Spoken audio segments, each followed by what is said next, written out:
Bonjour à tous et bienvenue. Cette vidéo sent bon le Beautiful Game puisque nous allons dans la seule confédération actuelle où vous avez encore des joueurs pas totalement professionnels qui peuvent rêver réellement d'aller à la prochaine Coupe du Monde. Bienvenue en Océanie, cette fameuse OFC dont on parle de temps en temps. On a fait une vidéo sur le tour qualificatif du tour qualificatif, c'est-à-dire potentiellement les plus faibles nations du monde. Malgré un classement FIFA plutôt flatteur, on ne les retrouve pas dans les derniers.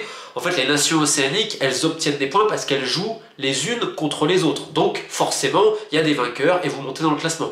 Parce qu'en réalité, c'est potentiellement, avec les nations de la Caraïbe, la zone la plus faible en termes footballistiques. Et pourtant, elle a plein de mérites et elle essaye de se développer tant bien que mal, on y reviendra tout à l'heure.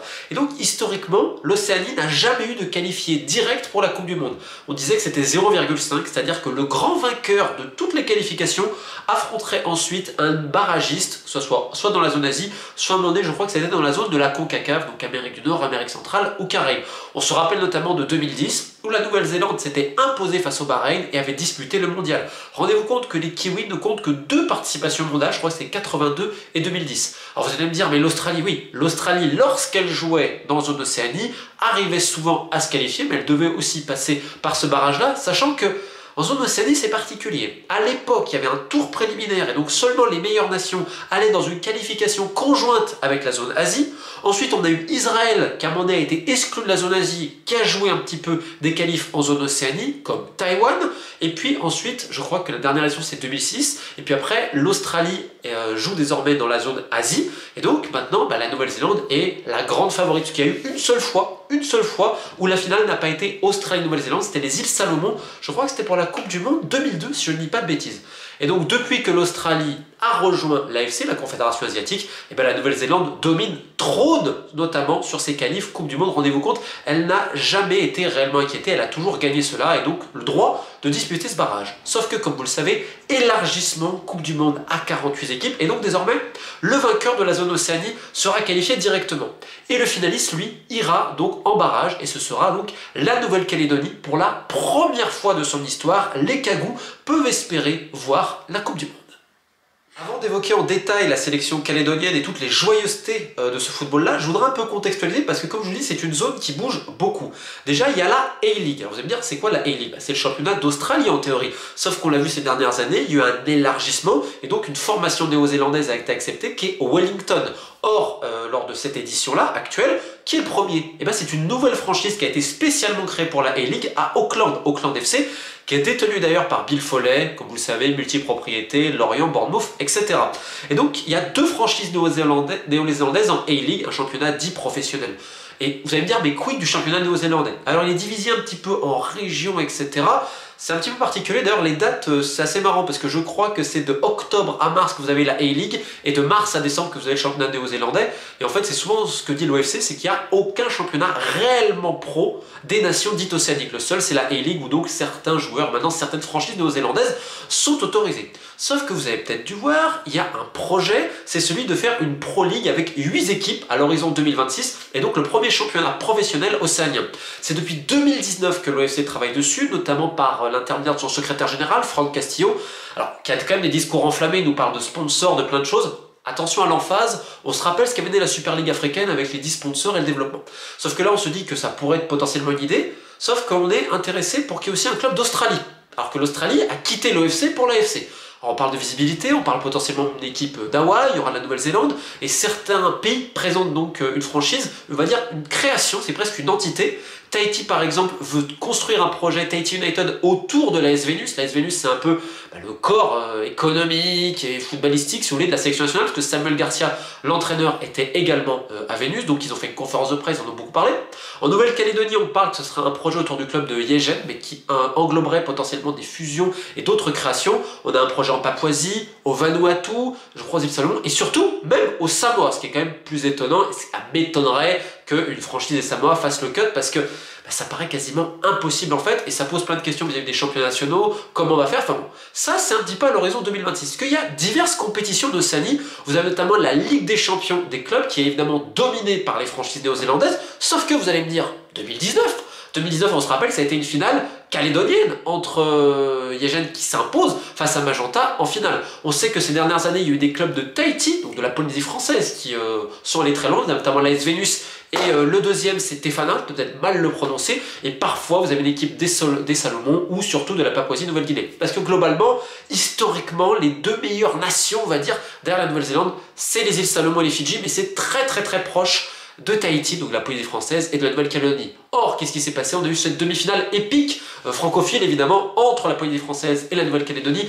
La Calédonie s'est imposée 3-0, 3 buts en deuxième période, avec l'expérience, j'ai presque envie de dire, de ces vieux briscards. C'est une opposition évidemment de style, puisqu'on avait dans la Polynésie française, alors évidemment le corps de l'équipe de Vénus, beaucoup de joueurs du championnat local, il y en a quelques-uns qui sont exilés en métropole, il y a aussi pas mal d'expérience avec toute la famille Tenaou, je dois peut-être mal le prononcer, cousins, frères, etc. Finalement, ça n'a pas suffi, parce qu'en face, la Nouvelle-Calédonie, déjà, il y a un avantage athlétique, et puis on remarque qu'il y a de plus en plus de joueurs de Nouvelle-Calédonie qui évoluent à l'étranger. On a même évidemment le milieu de terrain du Bétar Jérusalem, qui avant était à Grenoble, je crois qu'il a été formé à Amiens, je crois qu'il s'appelle Géno, si je dis pas de bêtises. Et puis on a les cadres qui jouent souvent en National 2, National 3 française, donc 4e, 5e division française, comme Zéoula, je dois peut-être mal le prononcer, César de son prénom, qui joue à Chauvigny, qui on va dire des références depuis maintenant une décennie en Nouvelle-Calédonie, parce qu'on voit que le niveau c'est souvent ça. C'est souvent de la 4e, de la 5e division française, des fois un petit peu moins. Et puis on a eu ce doublé absolument magnifique de Georges Gopé Fenepej qui marque, voilà. Que dire de ce doublé absolument incroyable. Il a plus de 30 ans lui aussi, d'ailleurs il y avait une attaque de trentenaire, parce qu'on remarque qu'en Océanie, c'est un petit peu le dernier barreau d'honneur. Rappelez-vous peut-être le joueur le plus connu en zone Océanie hors Nouvelle-Zélande, c'est Roy Krishna, Krishna le Fidjien qui malheureusement a souffert d'une rupture du ligament croisé avec son club indien en février. Il n'a pas pu donc disputer cette demi-finale face à la Nouvelle-Zélande. Et évidemment, il a manqué parce qu'il restait sur beaucoup de buts ces derniers temps. Donc la Nouvelle-Calédonie et ses vieux briscards, et également une petite jeune génération qui est en train de monter. On rappelle qu'elle s'était déjà imposée lors des Jeux du Pacifique en 2023 et que même si lors de la Coupe de l'Océanie, parce que vous avez aussi la Coupe de l'Océanie dans toutes les compétitions là, ça ne joue pas tout le temps et la Nouvelle-Zélande la domine outrageusement. Sauf en 2012 où on a eu Tahiti qui s'était imposé, c'est pour ça qu'ils avaient fait la Coupe des Confédérations face à la Nouvelle-Calédonie déjà, mais globalement on a beaucoup d'expérience dans toutes ces équipes océaniennes, que ça soit même ensuite au Salomon, que ça soit au Fidji et même ailleurs, sauf les Samoa qui ont justement essayé de faire un nouveau projet avec pas mal de jeunes. Je tiens à rappeler qu'évidemment la palme de la longévité, on avait parlé dans la précédente vidéo, c'est Niki Salapou, le gardien plus que quadragénaire d'une des plus faibles nations du monde, les Samoa américaines, qui avait été mis à l'honneur avec ce fameux documentaire Fallait voir de Non, Folly Wandle, c'est le livre de James Montag. Le documentaire, c'était Next Goal Wins, bien évidemment. Et puis si on parle de trentenaire, que dire de Chris Wood, l'attaquant néo-zélandais qui a mis un triplé donc lors de cette demi-finale, qui a aussi été averti puisqu'il a signé des autographes en plein match. Bref, la Nouvelle-Zélande a déroulé. Finale, évidemment, ça va être très dur pour la Nouvelle-Calédonie. Mais pourquoi pas? Parce que déjà, athlétiquement, ils vont pouvoir opposer un certain répondant, surtout quand on voit le jeu aérien de Chris Wood. Je crois que d'ailleurs, c'est 3 buts. Ces 3 têtes, et ce qui est très important, c'est qu'il y a une période un peu de moins bien pour les Kiwis, et là ça commence à aller mieux, on a beaucoup de joueurs qui évoluent en Europe, et on a pas mal de joueurs, alors pas dans le championnat comme je vous avais expliqué, on va dire national, non, ils sont dans des franchises, soit australiennes, soit Wellington, soit Auckland, qui évoluent donc en cette fameuse A-League, sauf qu'en fait il n'y a pas vraiment de joueurs qui évoluent dans la zone d'Océanie. Il n'y a que Payne, le latéral, qui d'ailleurs, je crois, il marque, il fait 3 passes décisives, si je ne dis pas de bêtises, lors de ce dernier match-là. Encore quelqu'un d'expérience. Il y a pas mal de trentenaires chez les Kiwis. Immense favori, beaucoup plus de moyens. Mais on est dans une zone, comme vous le voyez, qui bouge et qui donc se fait récompenser avec l'élargissement de cette Coupe du Monde. Plus de place. Il y a ce projet de cette Pro League. Alors, il y a des pros, il y a des comptes. Peut-être qu'on fera une vidéo spéciale sur le sujet. C'est vrai qu'il y a aussi d'autres nations comme la Polynésie française qui va devoir avoir un renouveau. C'est peut-être, voilà, à un moment donné, on a beaucoup appuyé sur ces trentenaires. Est-ce qu'il va y avoir une relève suffisante? Il y en a d'autres qui ont certains projets. Et puis, on est quand même obligé de mettre ce petit mot quand on parle de rêve de Coupe du Monde.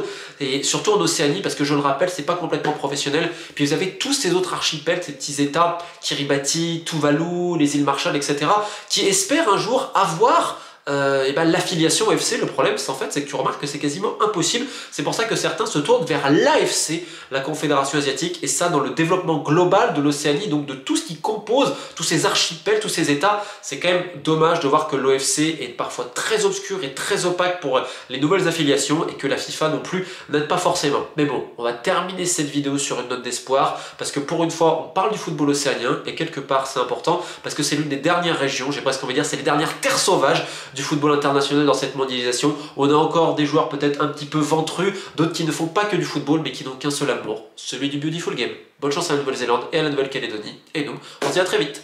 Keep the faith.